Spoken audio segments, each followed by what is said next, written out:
स्वागत है आपका। ब्रेक के बाद आप देखना शुरू कर चुके हैं शेयर बाजार सबका अधिकार। मैं, मेरी सहयोगी कविता और पूजा, हम तीनों अगले आधे घंटे में आपके निवेश से जुड़े हुए तमाम जो सवाल हैं, चाहे वो बेसिक से बेसिक सवाल हो शेयर बाजार से जुड़ी हुई, उन सभी सवालों के जवाब और उनके समाधान खोजेंगे एक्सपर्ट्स की मदद से। लेकिन तरीका बेहद आसान है, वो जान लीजिए। आपके स्क्रीन पर एक क्यूआर कोड हम लगातार फ्लैश करेंगे। इस क्यूआर कोड को स्कैन करते ही आप व्हाट्सएप के जरिए हमसे जुड़ जाएंगे और अपना सवाल हमें भेजिए। उसके बाद हम आपसे संपर्क करेंगे और यही नहीं, यूट्यूब पर भी आप अपने सवाल हम तक पहुंचा सकते हैं। तो चलिए, यूट्यूब पर कुछ सवाल आए हैं, उन्हीं से शुरुआत कर लेते हैं। एक हमारे दर्शक है दाऊद, जो कि मसगांव डॉक पे राय जानना चाहते हैं। 4,958 के स्तर पे इन्होंने एवरेज किया हुआ है और 21 शेयर इनके पास हैं। 3 महीने का नजरिया ये जानना चाहते हैं। रजत सर, मसगांव डॉक का 4,958 के स्तर पे इन्होंने एवरेज किया हुआ है और एवरेज करते हुए भी अगर हम देखें तो काफ़ी दूर फिलहाल के स्तर से। और हमने डिफेंस शेयरों में बजट के बाद से ही एक करेक्शन देखा, खासतौर पे पूरे पीएसयू बास्केट पे अगर कहीं सबसे ज्यादा दबाव दिखा तो वो डिफेंस शेयरों में ही देखा आफ्टर बजट। बताइए क्या रणनीति रखनी चाहिए? देखिए, आपको मैं एक चीज कहना चाहूंगा कि ये अभी आप जो देख रहे हैं, करीब करीब 2000 का लेवल था अप्रैल का शुरू में। उसके बाद में ये हाई बनाया था, 4 महीने के अंदर हाई बनाया था। मतलब जुलाई पे इसका हाई बना 5,860। उसके बाद से आप जो देख रहे हैं, ये हम 5 जुलाई का बात कर रहे हैं, उसके बाद से ये नीचे की तरफ जा रहा है। आज भी नीचे जा रहा है, ये अभी डाउन ट्रेंड में आ गया है।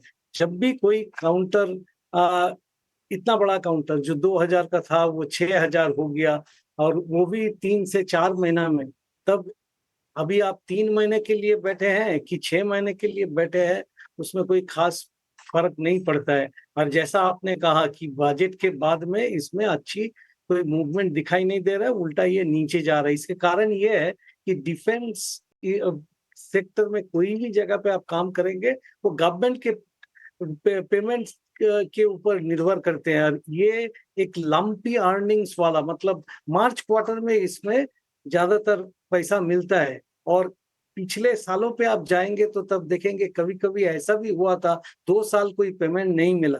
तो ये सब रिस्क अभी लोगों के सामने आ रहे हैं और लोग उसकी तरह अभी इससे निकलने का चेष्टा कर रहे हैं। मैं बोलूंगा कि अगर ये कोई कारण से 4,500 तोड़ के ऊपर सस्टेन नहीं कर पाए, मतलब वहां पे इसका 50-डे मूविंग एवरेज है, अगर उसके ऊपर नहीं जा पा रहा है तो आपको निकल जाना चाहिए। और कोई भी हालत में 4,000 के नीचे देखिए मत। तब क्या होगा, आप 3300 भी देखिए।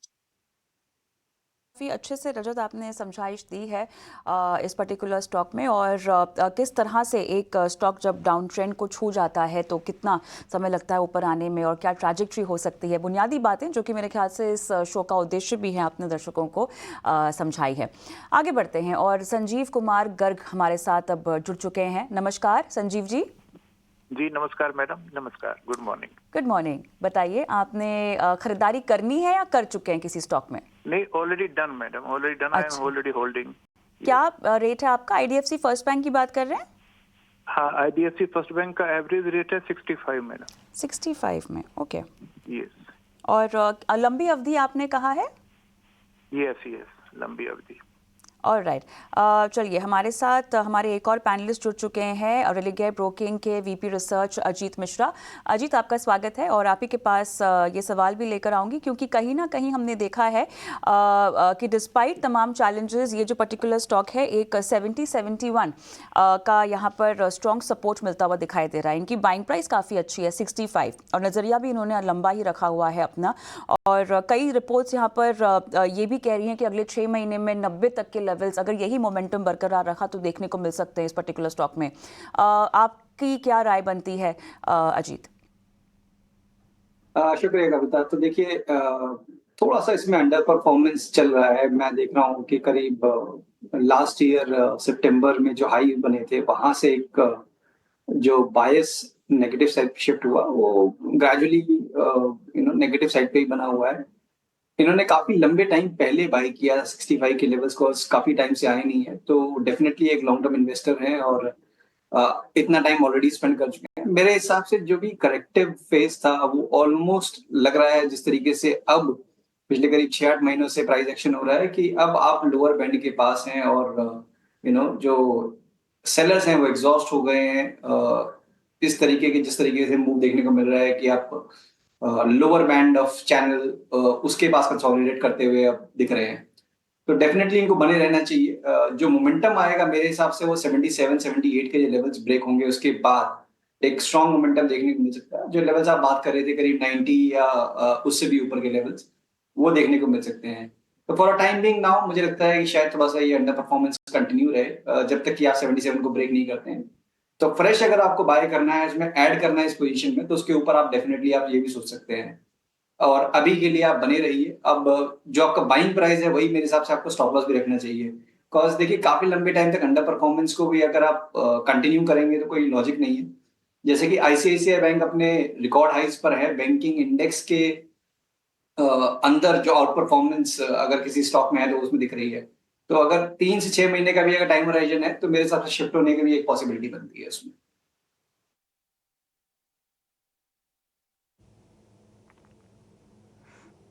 ठीक है, तो ये है नजरिया आईडीएफसी फर्स्ट बैंक पर। अगले दर्शक हमारे साथ फोन लाइन पर जुड़े हैं ईशान। ईशान जी नमस्कार, सवाल पूछिए अपना। हाँ हेलो नमस्ते। मेरा क्वेश्चन है, मेरे को एनटीपी और पीएफसी पे व्यू चाहिए था। क्या इसका बाइंग लेवल सही है अभी? और मेरा टाइम होराइजन तो लॉन्ग ही है 2 इयर्स तक, तो हेलो स्टॉक का नाम एक बार फिर से बताएंगे? क्या आपका आवाज नहीं आती तो बोल स्टॉक का सकते हो? नाम एक बार फिर से बताएंगे? एनटीपीसी एंड पीएफसी और फाइनेंस कॉर्पोरेशन और एनटीपीसी। ईशान अपने एनटीपीसी और पीएफसी, करेक्ट रजत जी, एनटीपीसी और पीएफसी करंट लेवल्स पर क्या एंट्री लेनी चाहिए लंबी अवधि के लिए? देखिए एनटीपीसी अगर आप चाहे तो आप इस लेवल पे भी बाई कर सकते हैं, बट जहां तक आपका इसका सवाल है, मतलब पीएफसी का सवाल है, उसमें हम बोलूंगा कि अभी अगर आप खरीदेंगे और कोई कारण से ये 440 टूट जाए तो जरूर निकल जाइएगा, but NTPC for a long term with a long term perspective अगर आप 414 अभी भाव है, इसमें 380 का स्टॉप लॉस लगा के बने रह सकते हैं, क्योंकि आगे जाके एनटीपीसी काफी बेहतर परफॉर्म कर सकता है। अब ये फाइनेंस कंपनी है, इसमें अभी आप हाथ मत लगाइए, बाद में लेने से बेहतर होगा। मतलब हम पीएफसी का बात कर। ठीक है, तो पीएफसी में अभी दूर रहने की सलाह, लेकिन एनटीपीसी में आपको स्टॉप लॉस के साथ आगे और बड़े लक्ष्य हासिल हो सकते हैं। चलिए बढ़ते हैं आगे। अगम साहब हमारे साथ इस वक्त बने हुए हैं। अगम जी नमस्कार, कहां से बात कर रहे हैं? जी नमस्कार सर, मैं जलंधर पंजाब से बात कर रहा हूँ। अरे वाह, बताइए किस तरह से मदद की जाए आपकी? जी सर, मेरे को एक्चुअली 2 शेयरों की कंपनी में थोड़ा डाउट था। एक जी। तो फिनोलेक्स इंडस्ट्रीज में भी है। अच्छा अगम साहब, मैं आपसे थोड़ा सा गुजारिश करूंगा, जो सवाल आपने हम तक पहुंचाए हैं उसी का जवाब देंगे, क्योंकि इस शो का फॉर्मेट ही ऐसा है और तमाम जो बाकी स्टॉक होते हैं उसके लिए आपको दोबारा बात करनी होगी, क्योंकि हमारे पास जो आपने सवाल भेजा है वो एचएएल और बीईएल की बात आपने की हुई है। इनमें भी इन जैसी और भी जो कंपनीज है पीएसयू तरह, तो इनमें क्या करना चाहिए? जैसे अब काफी प्राइस हाइक हुए हैं, तो प्रॉफिट बुकिंग करें या इसमें बने रहें? ठीक है रजत सर, एचएएल बीईएल खासतौर पे पीएसयू बास्केट को लेकर इनका सवाल है कि यहाँ पर किस तरह से खरीदारी की रणनीति रखनी चाहिए? क्या कहीं करेक्शन का और ज़्यादा वेट करना होगा? एचएएल और बीईएल का इन्होंने जिक्र किया, कोई और भी अगर आपके रडार पे स्टॉक हो तो वहां पर भी राय दीजिए। देखिए मैं जनरल पीएसयू बास्केट और डिफेंस तो पीएसयू में ही आता है।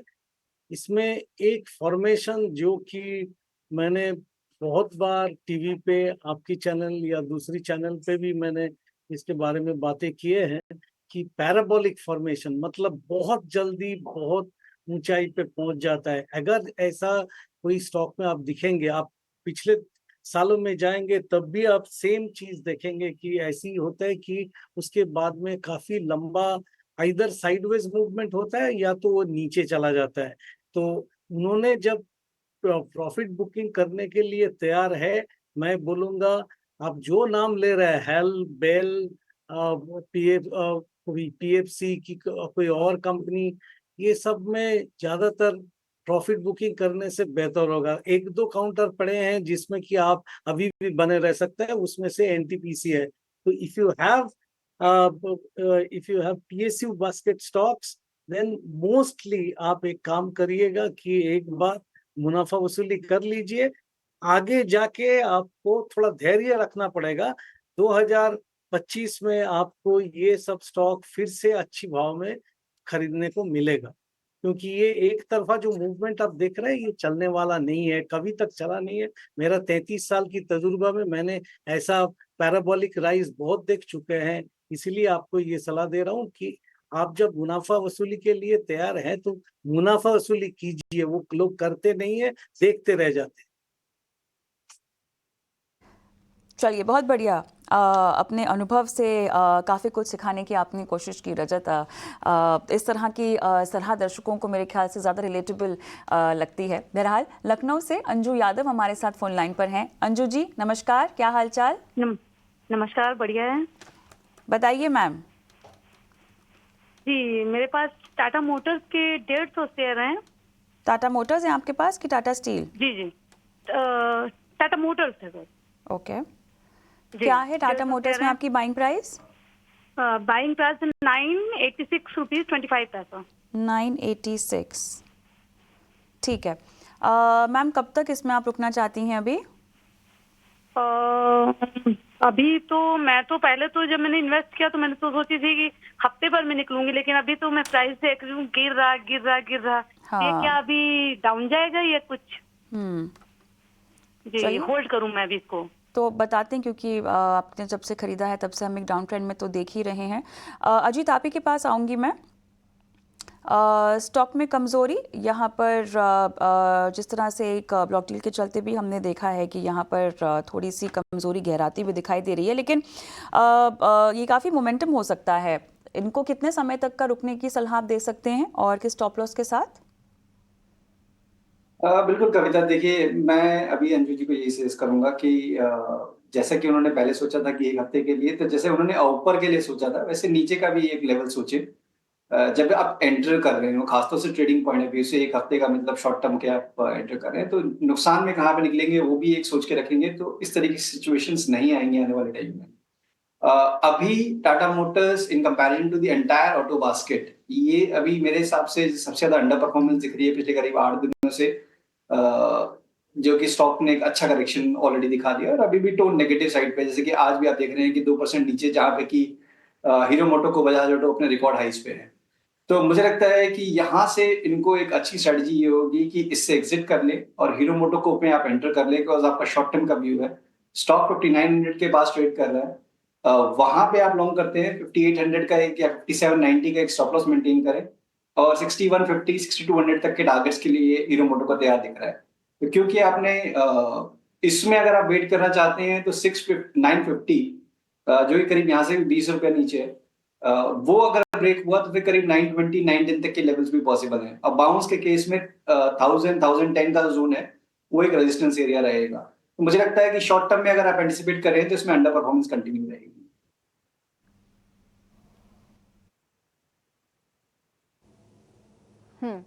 ठीक है, तो टाटा मोटर्स में अभी कुछ समय के लिए अंडर परफॉर्मेंस जारी रह सकती है।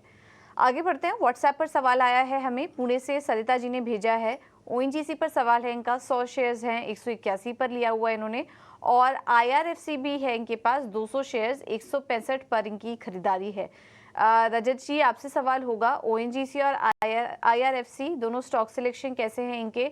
ओएनजीसी की बात करें तो अभी फिलहाल हल्का नुकसान हो रहा है इनको, 181 पर इन्होंने ओएनजीसी को खरीदा हुआ था, तो वहाँ पर थोड़ा नुकसान हो रहा है। और आईआरएफसी की भी बात करें तो 165 पर लिया था और यहाँ पे भी थोड़ा यहाँ पर माफ कीजिएगा, ओएनजीसी में फायदे में है, ये 181 पे लिया था, 292 पर कारोबार कर रहा है, तो दोनों स्टॉक्स पर सलाह दीजिए।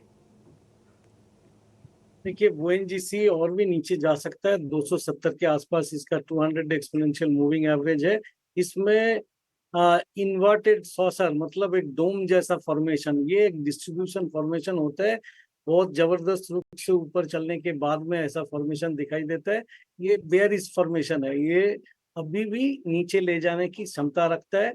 तो मैं बोलूंगा कि अगर उनको इस लेवल पे बिकवाली नहीं करना है तो 270 के आसपास जो 200 एक्सपोनेंशियल मूविंग एवरेज है, उसको वहां पे आने से आप एक बाउंस जरूर देखिएगा, क्योंकि उस लेवल पे आने के बाद में कभी कभी इंस्टीट्यूशन भी आ जाता है कि ये काफी गिर चुका है तो इसमें कोई खरीदारी किया जाए। तो 270 के नीचे स्टॉप लगा के बने रहिए, यही बेहतर होगा। जहां तक आईआरएफसी का सवाल है, जो जेनेरिक जो मैंने सलाह दिया था कि अभी पीएसयू स्टॉक से एक बार दूर रहे तो बेहतर होगा। इसका 200 डे एक्सपोनेंशियल मूविंग एवरेज 150 के आसपास है, वहां पे आने के बाद में एक बार बाउंस मिल सकता है। वही बाउंस पे अगर वो 180 पार नहीं कर पाता है तो वो फिर नीचे जाएगा। तो आप एक बार 150 देख लीजिए, उसके नीचे चला जाए तो निकल जाइए, और जब बाउंस होगा, बाउंस होने के टाइम में 180 अगर नहीं पार करता है तो निकल जाइए, क्योंकि पीएसयू स्टॉक्स का मेजर खेला जो था वो हो चुका है। लोग मानने के लिए तैयार है नहीं है वो बाद में सब लोग इवेल्युएट करेगा, लेकिन इसका वीकली मंथली चार्ट अगर देखेंगे तो क्लियर साफ है कि इस लेवल पे लोग एक के बाद एक बिकवाली करते जा रहे हैं।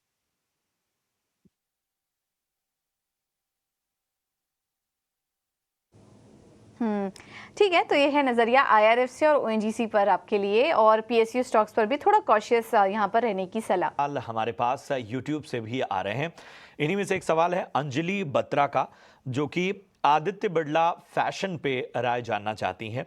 अच्छे स्तरों पे इन्होंने खरीदारी की हुई है, 290 की इनकी बाइंग है रजत सर, और इन्होंने 60 शेयर जो हैं वो आदित्य बिरला फैशन के लिए हुए हैं।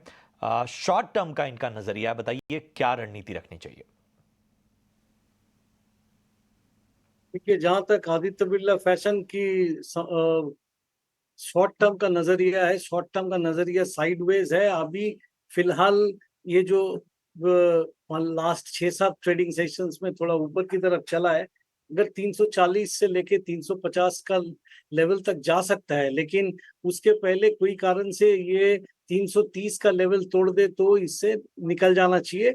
और कोई पकड़े फ्रेश एंट्री करना मानता है तो ये लेवल फ्रेश एंट्री के लिए नहीं है। 320 के आसपास फ्रेश एंट्री हो सकता है, और उसके बाद में आप 309 का स्टॉप लॉस रखिएगा। ऊपर में 340 से 345 के बीच में जरूर प्रॉफिट बुक कीजिए, क्योंकि ये उसके ऊपर अभी जाने के लिए तैयार नहीं है। इसका जो साइडवेज मूवमेंट है वो क्लियरली दिखाई दे रहा है कि वो पिछले जो बहुत लंबा मूवमेंट जो हुआ था उसका बैलेंसिंग हो रहा है। प्राइस तो चल पड़ा, लेकिन टाइम इलैप्स नहीं हुआ, ये प्राइस टाइम इक्विवेलेंस हो रहा है। तो फिलहाल एंट्री करने के लिए लेवल सही नहीं है, आपको थोड़ा इंतज़ार करना पड़ेगा 320 तक के लेवल्स, लेकिन 309 का स्टॉप लॉस लगाइएगा। और 340 345 के आसपास अगर कीमतें आती हैं तो फिर आपको प्रॉफिट बुक करने की सलाह दी जा रही है। आगे बढ़ते हैं, नाहिद मेरे साथ फोन लाइन पर है। नाहिद नमस्कार, गुड मॉर्निंग, कहाँ से बोल रही हैं आप? जी गुड मॉर्निंग, मैं मुंबई से बात कर रही हूँ। और राइट नाहिद, बताइए किन किन स्टॉक में किन किन लेवल्स पे खरीदारी कर रखी है? जी मैंने बिरला सॉफ्ट 40 क्वांटिटीज लिए हैं at the rate of 631। Okay. और आरवीएनएल भी 40 क्वांटिटीज है एट द रेट ऑफ 252। और दोनों में ही आप जी दोनों में लॉस है करंटली, हाँ स्लाइटली। हाँ। और आरवीएनएल मेरा काफी ऊपर जा चुका है, लेकिन ये वापस नीचे जा रहा है, तो इस पर मुझे ओपिनियन चाहिए कि होल्ड करूं या फिर मैं होल्ड कर सकती हूँ, मेरे पास टाइम कंस्ट्रेंट ऐसा कुछ नहीं। तो मतलब 1 महीना? जी ओके। अजीत आपके पास आऊंगी दोनों ही स्टॉक्स लेकर। बिरला सॉफ्ट की बात करते हैं सबसे पहले। इनकी बाइंग प्राइस ये बता रही हैं 631। बिल्कुल कविता, देखिए अगर हम बात करें आईटी पैक की, तो आईटी पैक में आपको आईटी मेजर्स जो है वो कंपैरेटिवली बेटर हैं। मिड कैप आईटी में थोड़ा सा वोलेटिलिटी है, खासतौर से बिरला सॉफ्ट में पोस्ट नंबर्स यहाँ पे ज्यादा वोलेटिलिटी देखने को मिल रही है। स्टॉक अभी अपने मेजर एवरेजेस के नीचे है, तो शायद ये शॉर्ट टर्म में अंडर परफॉर्मेंस कंटिन्यू रहेगा, क्योंकि इनका बाइंग प्राइस ठीक है, बिकॉज अभी भी इनके बाइंग प्राइस मार्जिनली ऊपर ही है स्टॉक, बट जो मोमेंटम आएगा वो 660 के ऊपर आएगा। तो अब बिल्कुल अगर शॉर्ट टर्म का नजरिया है तो ये यहाँ से शिफ्ट करके इन्फोसिस या टीसीएस इसमें देख सकते हैं। आरबीएनएल में मेरी रिकमेंडेशन ये होगी कि अभी भी मुझे लगता है कि ये डिस्ट्रीब्यूशन जो चल रहा है रेलवे स्टॉक्स में वो अभी तक कंटिन्यू रहेगा। अभी तक इसमें कोई बॉटम के साइन नहीं है। इनफैक्ट अगर इसने ये प्रीवियस स्विंग लो जो कि करीब 510 515 के लेवल्स उसको ब्रेक किया तो ये प्रेशर और एक्सटेंड हो सकता है। तो आरबीआई में तो डेफिनेटली निकलने की रिकमेंडेशन होगी, बिकॉज रिबाउंड के केस में भी अपसाइड मुझे थोड़ा सा कैप ही लग रहा है, तो ज्यादा नुकसान नहीं है, बेटर है कि आरबीआई से निकल जाए। ठीक है, तो आरबीएनएल से आपको एग्जिट करने की सलाह अजीत जी की तरफ से आती हुई। कुमार अमृत लाल जवाहरानी हमारे साथ इस वक्त हैं। नमस्कार, पूछिए किस स्टॉक पे आपका सवाल है? एचएल सर मैंने लिया था 4850 में लिया था। ठीक है, तो इसको मेरे को 1 महीने की रखने की है, तो क्या करना चाहिए? ठीक है, अच्छा खासा नुकसान यहाँ पर आपको होता हुआ, और नजरिया आपका 1 महीने का ही है या और भी थोड़ा समय दे सकते हैं? भले थोड़ा समय और भी लगेगा तो चलेगा। ठीक है, ठीक है, चलिए अजीत जी मैं आपके पास आना चाहता हूँ। एचएएल में काफ़ी ऊपरी स्तरों की खरीदारी, वैसे आज पूरे शो में हमने जो पीएसयू बास्केट है और ख़ास तौर पे एचएएल को लेकर भी कई राय दी, लेकिन चूंकि हमारे साथ लाइव कॉलर जुड़े हुए हैं तो एक फ्रेश राय इनको भी अजीत जी बताइए, एचएएल पर क्या नज़रिया बन रहा है?